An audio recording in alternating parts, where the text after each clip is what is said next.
Welcome to This Week in Hastings Headline History, where we take a look back at what was making news in Hastings and surrounding St. Johns County, Florida, over a century ago. These are stories directly out of the pages of the Hastings Herald, which was published weekly in the early 1900s. So sit back and enjoy as I share with you a few of the stories from this week in 1919. But 8 votes were cast in city election. The annual town election held Tuesday proved to be the greatest fizzle in the history of Hastings. With 7 vacancies in the town offices to be filled, the names of only 3 candidates appeared on the ballot, and only 8 votes were cast out of a complete registration of approximately 75. The officials elected were R.M. Burt, mayor, C.M. DuPont, and C.B. Bailey, councilman. These officials, with Frank Bartlett, who is the only holdover from the former town council, comprise the town officials for the coming year. At the coming election, which will be called when a sufficient number of candidates can be obtained, 4 members of the town council will be up for election. At present, there is no indication as to who the candidates will be, as no citizens have yet been found who are willing to run for office. Mayor Burt lost valuable possessions when old family home burned. Mayor R.M. Burt of Hastings lost many valuable books and papers when the old Burt mansion in Palatka Heights burned last Sunday. The house was the first built in Palatka Heights, having been erected by Judge James Burt in 1884. Many pieces of valuable antique furniture, some of them brought from England many years ago, valuable paintings, Revolutionary, Civil War, and World War relics, and ancestral portraits were destroyed. Among the relics burned were General Washington's powder puff and bag, a book from which Abraham Lincoln studied which bore his autograph, a tea box brought from Japan by Commodore Perry, and bayonets from the John Brown raid at Harper's Ferry. Expenditure of $7,500,000 provided in contract. Calling for a minimum expenditure of $7.5 million, the contract for the Fountain of Youth Hotel Company improvements has been signed, and preliminary plans are now in course of preparation. From time to time, mention of the proposed development has been given, but there was nothing definite. Now there is more information from Fred Hall, who has been promoting this proposition. It will include improvement to the waterfront. Boulevards will stretch along the water and canals will intersect each other, making of the place a miniature Venice.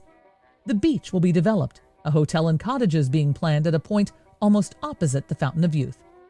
The hotel is to be a mammoth structure and will have pretentious entrances on each side. An auditorium of enormous proportions is to be built, and in front of it, one of the world's largest pipe organs. An observatory is also planned with one of the largest telescopes in the United States.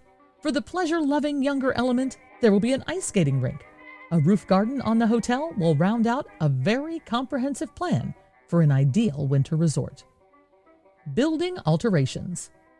The portion of the wooden building adjoining the Hastings Cold Storage Company and owned by that company is undergoing extensive repairs and alterations. The rooms formerly hosted the local telephone exchange. It's understood that the work is being done at the request of a probable renter from out of town. Bimini Oil Company busily engaged drilling for oil. The Bimini Oil Company, with headquarters at St. Augustine, is busily engaged drilling for oil on the Carter and Hitchcock Farm, located about 12 miles west of St. Augustine on the Tocoy Road. The drill had penetrated to a depth of approximately 250 feet. After breaking through a 12-foot strata of flint, a sort of shale was encountered, and the pressure of gas has forced a heavy flow of water to the surface. The well now is showing indications of the presence of oil, bringing to the surface a sort of oil-bearing asbestos as a base. The samples that have been brought to town are oozy with oil, and those who have visited the well have been astonished at the quantities on the surface of the pool adjacent to the drilling operations. Illicit still captured by sheriff's force. In a raid on an illicit still at Oak Landing operated by a Negro, Sheriff Boyce and a force of deputies had an exciting experience last night, in which the man was shot in the foot.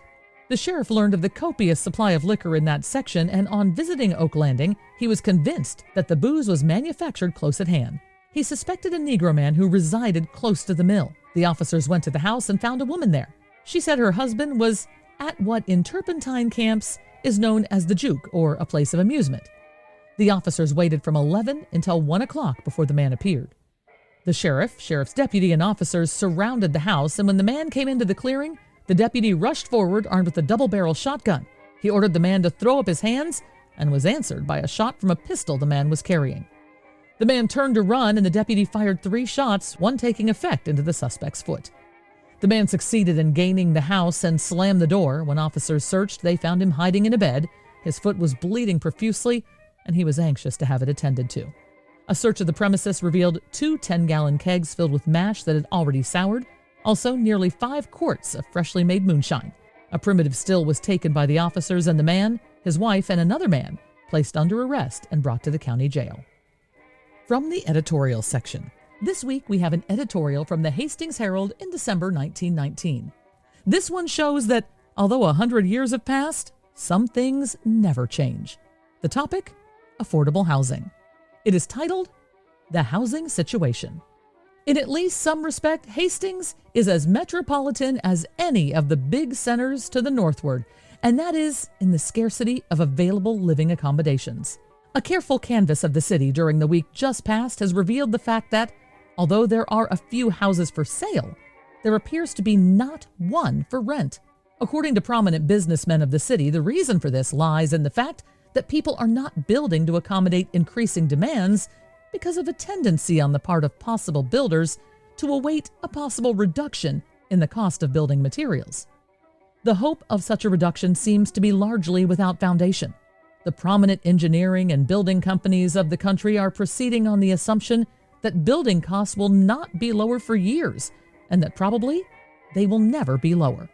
With the increasing demands in this city, and with the evident tendency of building costs to stand as they are or go up, it is very likely it would be a paying venture for Hastings citizens to erect a few houses or bungalows for rent.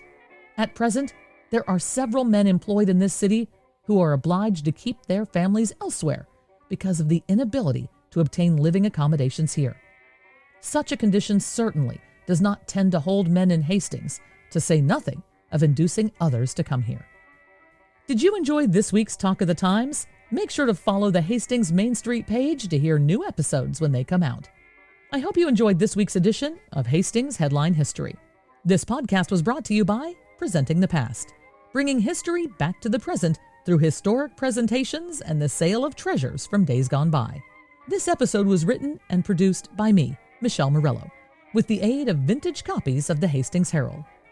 Now it's time for this week's musical memory, when we listen back to a song that everyone was listening to over 100 years ago. This week's musical memory is from 1919. This week, there was a special performance being booked in Palatka of a very famous band.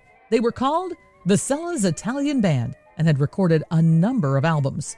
They had just performed for a few weeks at the fair in Jacksonville and were booked to play locally in Palatka at the Arcade Theater.